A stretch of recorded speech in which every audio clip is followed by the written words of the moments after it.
Dr. Peter Glidden, your steadfast advocate for health. Thanks so much for showing up. This is my January 23rd presentation of the Dr. Glidden Show. We've got some really interesting and important things to talk about today.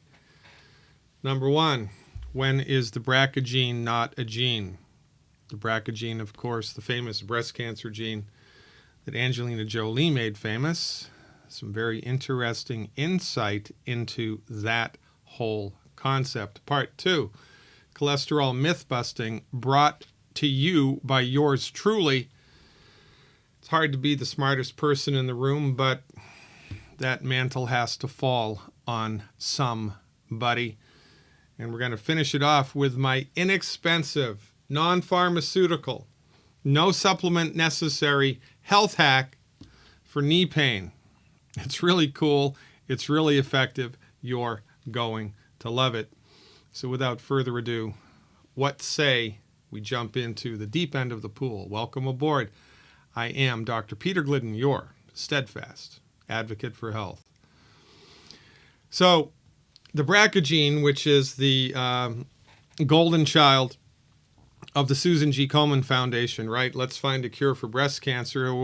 Everybody's heard about the BRCA gene, and everybody completely has it misunderstood 100% backwards. Even, yes, Angelina Jolie, one of the most beautiful women in the world, tested positive for, BRCA1 or BRCA2 and had her breasts prophylactically removed so she wouldn't get breast cancer. Well, it's too bad she didn't know about me. Quite frankly, it's too bad we don't have a free medical market, because we might have made some significant advances here because of this very reason. The BRCA genes are not in and of themselves implicated in breast cancer. They are not oncogenes. They are not genes which code for cancer. As a matter of fact, these two genes, BRCA1 and BRCA2, fix gene mutations. That's what they do. They fix gene mutations. But what happens when the gene that fixes gene mutations itself becomes mutated? Well, that's when you have a problem. The BRCA1 and BRCA2 genes, which are implicated with the genesis of breast cancer, are not genes. They are mutations of the genes. Mutations of the genes. And this is an important distinction. Conventional medical doctors do not think, well, we know that the body has the ability to fix gene mutations because that's what the BRCA genes do in their healthy state.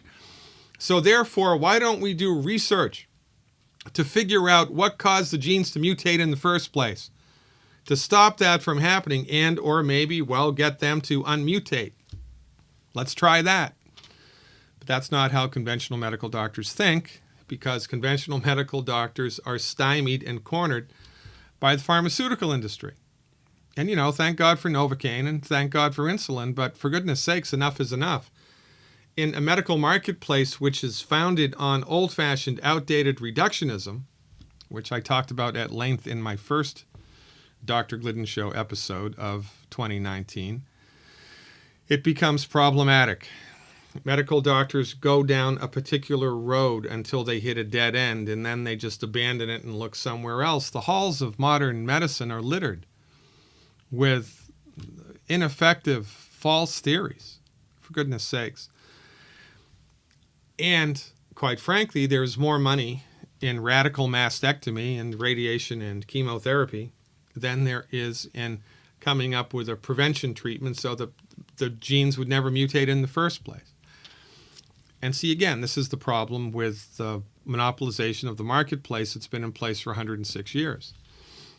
And the nature of the education of a medical doctor is that it makes them inclined to think inside of their particular box. They're not going to think outside of this box, and they're not even going to consider the notion what caused the gene to mutate in the first place. That's what you would consider initially, wouldn't you? Common sense dictates that. I mean, for goodness sakes. In their healthy state, the BRCA genes fix gene mutations, so why wouldn't we focus there? Well, because we don't have a free medical market. We need to be talking about epigenetics. which is the stress of life as it affects gene expression.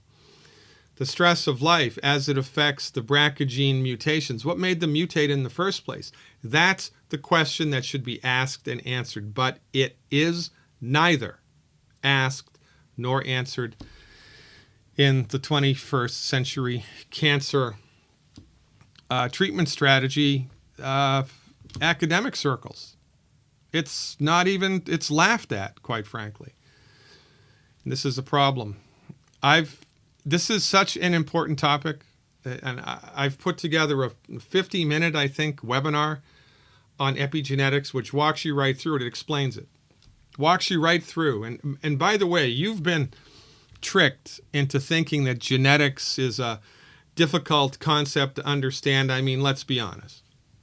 When someone mentions the word genetics, you automatically flash back to that high school biology test, and you start to have a mild panic attack, and then you intellectually genuflect in deference to the educated person who had the intellectual capacity to utter the word genetics, right?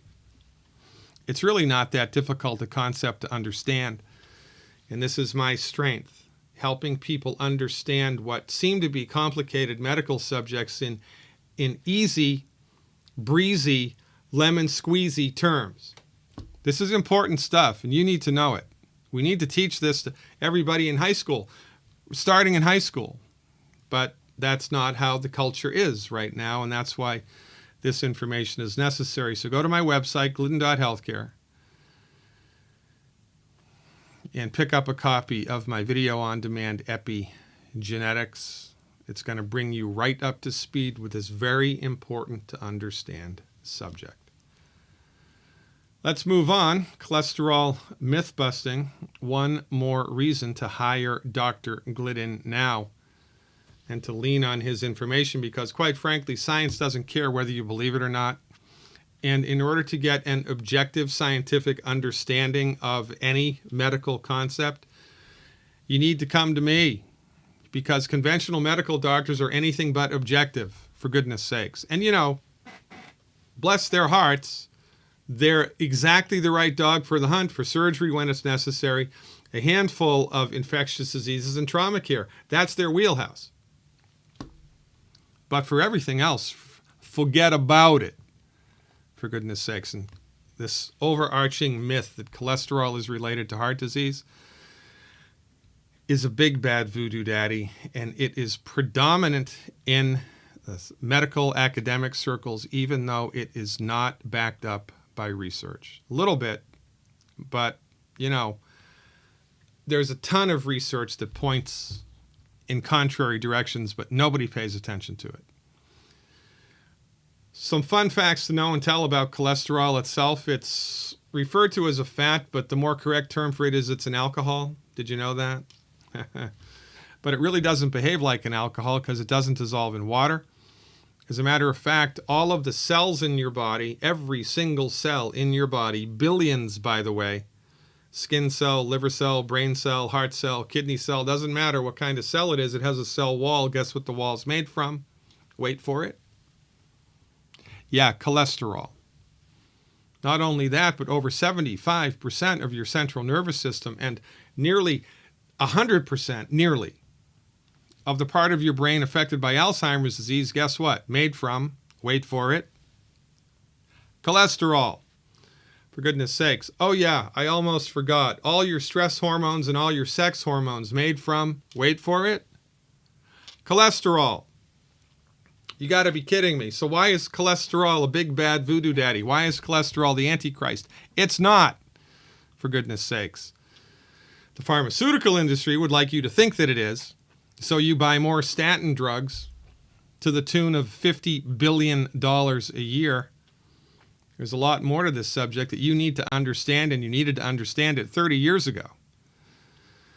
Now, cholesterol is so important that the human body makes it. Your liver makes it, right? Remember, there are 90 essential nutrients that the human body needs. I talk about that all the time. 60 minerals, 16 vitamins, 12 amino acids, 2 essential fatty acids. Well, an essential nutrient is something that the body needs but cannot make. Cholesterol is not an essential nutrient, extremely important, but the body can make it. That's how important cholesterol is. The body actually manufactures it. And in order to get to where it's needed in the body from the liver where it's manufactured, it needs to be transported through the blood. Lipoproteins transport cholesterol through the blood. LDL and HDL. Think of LDL and HDL like a submarine that's transporting the cholesterol passengers through the blood. That's all that HDL and LDL are, transport mechanisms to move cholesterol around the body. Now, LDL, the bad cholesterol, quote unquote, carries it from the liver to wherever it's needed. So why is that bad? Can somebody please tell me why that's bad? Why would it be bad to transport cholesterol from where it's manufactured to where it's needed? To where the wisdom of the body wants it to go. Why is that a bad thing? Well, because 30 years ago, two medical doctors got together, decided it was a bad thing, and then all of their colleagues agreed. And then it became reality by consensus. LDL, by the way, is 60 to 80% of your lipoproteins. And then guess what HDL does? Carries it back to the liver. It's not needed. Let's bring it back to the liver. Let's store it so we can use it at a future date. Why is that good? Why is it good to move cholesterol out of the blood? Well, I would say that it's a good thing to do. But LDL is not a bad thing. HDL is not inherently good because LDL is bad. They're both equally perfect in what they do because they're guided, again, by the wisdom of the body. 20 to 40% of the lipoproteins in your body are HDL. And, you know, this whole concept of good versus bad is a misnomer based on fuzzy science and reality by consensus that everybody agreed to, and which the pharmaceutical industry, Smithers, just loves. For goodness sakes. Lots of science behind this, by the way, that you haven't been exposed to. Gee, I wonder why. This study was completed in 1994. The acronym was ALHAT. You know, medical doctors like to use acronyms to make themselves seem intellectually superior to you. ALHAT, what does that mean? Ooh, my medical doctor must be really smart. Antihypertensive and lipid-lowering treatment study, ostensibly designed to prevent heart attacks. Well, oops. 10,000 participants in this study had high HDL. They were divided into two groups. One group given a statin drug, Pravachol, the other group given diet. The statin drug, which lowered LDL levels, did nothing to reduce the rate of heart attacks. Nothing to reduce the rate of heart attacks. So why is LDL bad? It's not bad. It's a medical myth brought to you by Big Pharma. And by the way, it's not just Dr. Glidden, the lone naturopathic doctor licensed and regulated, by the way. Call me a quack. I dare you. Not just me that's saying it. Conventional medical doctors, heart surgeons, cardiovascular surgeons getting on board with this notion that myself and my colleagues have been talking about for the past 10 years. This is a really good book, The Great Cholesterol Myth by Stephen Sinatra, Johnny Bowden. My favorite, however, which trumps all others, is The Cholesterol Myths by Dr. Ufi Ravenskov, MD, PhD. This is a great book. And if you pick this up, your head will explode, your brain will explode from cognitive dissonance on about every third page. Ravenskov.nu is a good resource. Let's go there and look at some fun facts to know and tell. By the way, these findings are based on published research, and these are just little snippets. People with low cholesterol became just as atherosclerotic as people whose cholesterol is high. High cholesterol, low cholesterol, your arteries clog just as much. As a matter of fact, as I alluded to before, your body produces 3 to 4 times more cholesterol than you eat. Ha! If you don't eat enough, your body produces more. Why? Because it needs it. This explains why the prudent diet cannot lower cholesterol more than a few percentage points. Because when you reduce cholesterol consumption, your body makes more cholesterol. Why? Because it has a genetic abnormality? No. Because that's what the body needs to do. The body has wisdom. The pharmaceutical industry does not. Low cholesterol, as a matter of fact, is bad for you, but don't believe me, believe the science. The Honolulu Heart Program in 2001, that's 17 years ago, looked at more than 8,000 individuals and made this statement. You ready? You sitting down? Strap a seatbelt on, baby. Long-term persistence of low cholesterol increases the risk of death. Increases the risk of death. The earlier patients start to have low cholesterol concentrations, the greater the risk of death. For goodness sakes. Cholesterol is not the Antichrist. But wait, there's more. A study done at the University Hospital in Toronto looked at 120 men who previously had a heart attack. The study concluded men with high cholesterol or low cholesterol were equally likely to have a second heart attack. Another Canadian study followed 5,000 men for 12 years, could not find a link between high cholesterol and heart attacks because fat ain't the problem. But the pharmaceutical industry, which sells $50 billion of cholesterol-lowering statin drugs a year, would like you to believe that none of this is true. Pay no attention to the man behind the curtain. Pay no attention to the published research.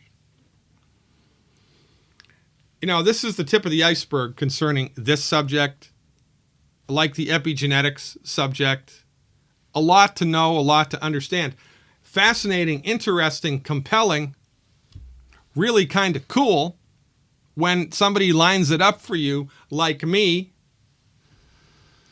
So I've put together a webinar. We talk about more research. Can you believe it? Yeah, there's more research, a lot more research, which explains that statins are not the solution. I talk about biased medical research. We follow the money. I show you a plausible link between Alzheimer's disease and statin drugs. What's that, you say, Dr. Glidden? That's right. Is there a relationship between Alzheimer's and statins? Inquiring minds want to know. More importantly, what to do about cholesterol in your body. What should you do? What numbers should you try to hit?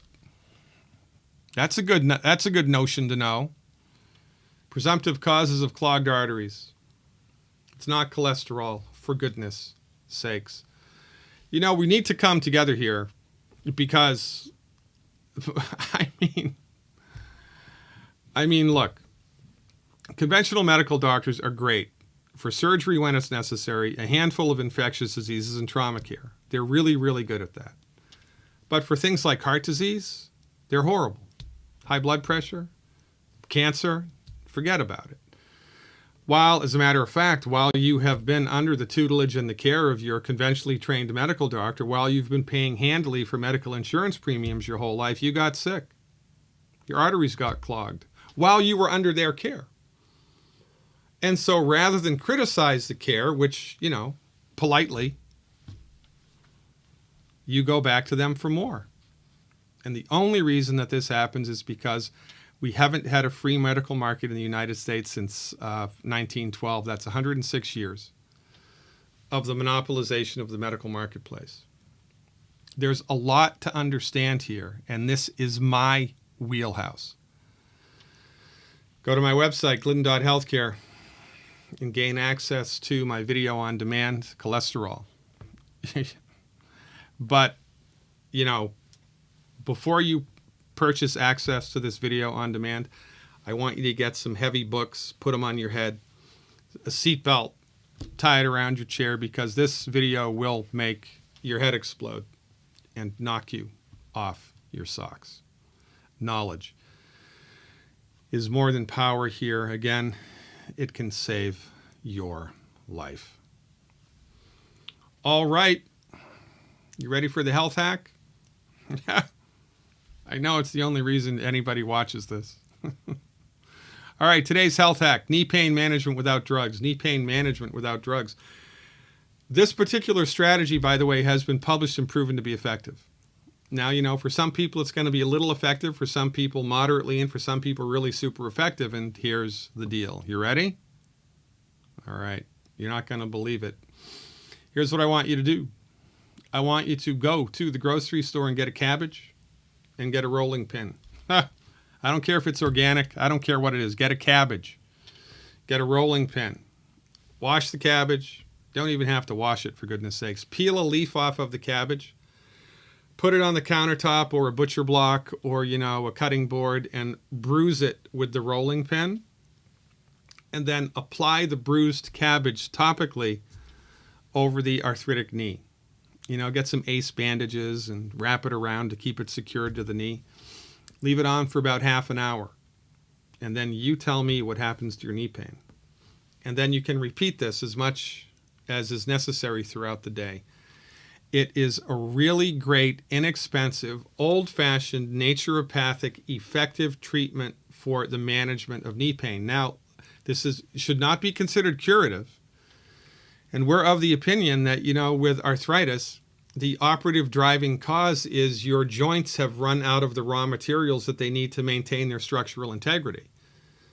So our whole thing is nutrify the body, give the body joint nutrients, and stop eating food that's hurting the joints. So that's the main therapeutic intervention. And while you're waiting for that to kick in, which could take 3, 4, 5, 6 months, you use the cabbage leaf. And if it's effective for you, holy smokes, a lot better than Vicodin. And I don't ever want to hear anybody even utter the word OxyContin. For goodness sakes, we all need to hang together, or most assuredly we will hang individually. This is a rather hostile political climate stacked against alternative medicine. I hate that term, by the way. Calling what myself and my colleagues do alternative is like saying the only real dog is a German Shepherd and every other dog is an alternative dog. It's nonsense, right? But it does underline a very important point, that the predominant medicine, which owns the monopoly for 106 years of the medical marketplace, is allopathic medicine. And it is such an overarching monopoly that every other system of medicine is alternative to it. Not because they're inferior to it, but because the pharmaceutical industry and the MDs own the show. So educate yourself. Let's all hang in there together. If you liked what I have to say, then spread this video far and wide. A rising tide lifts all boats. God willing, and the creek don't rise. I will see you next time. Remember who I am. I am Dr. Peter Glidden, your steadfast advocate for health. Live long and prosper. I'll see you next time.